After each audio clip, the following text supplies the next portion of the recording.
capture is the technology they use to capture performances of actors and then translate that to 3D data that we then apply to our characters. There's a series of cameras set up in an array around the room. They're basically capturing markers that are set up at specific key points on the character to ensure that we have articulation at each joint. That data is captured with infrared cameras that reflect back the information to the cameras, and then that data is triangulated. The talent we get are really true professionals. They've been doing acting and stunt work for many years, so they take direction really well. You just have to be a kid, I think. At the end of the day, you have to remember what it was like to be a little kid running through the woods playing, cops and robbers. It's just a matter of really thinking like a good actor and trying to say, how does this character carry themselves? What is it that's affecting their body as they move?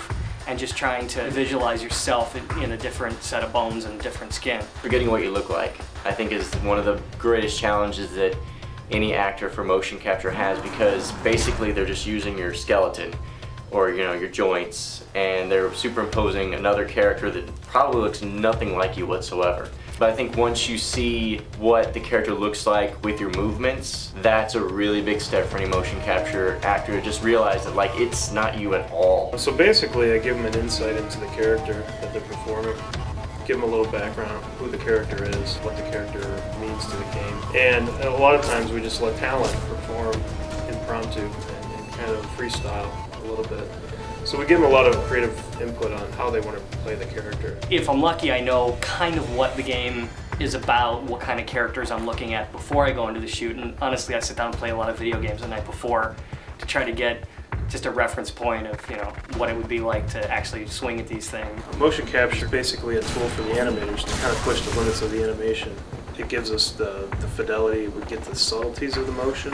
What we're able to do with it is push it beyond the limits of what a human can do. When you pick up a game today, the movement of it, the acting within the game, the characters themselves move and are so much more developed than characters that had been hand animated just in the computer from games, just even a few years ago.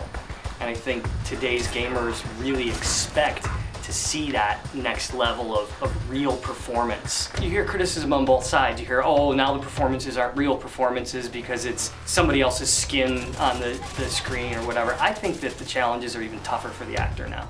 Getting an authentic, real performance to play through a digital skin, I think takes a lot of skill and a lot of thinking about your technique and making sure that you're giving an honest, authentic performance.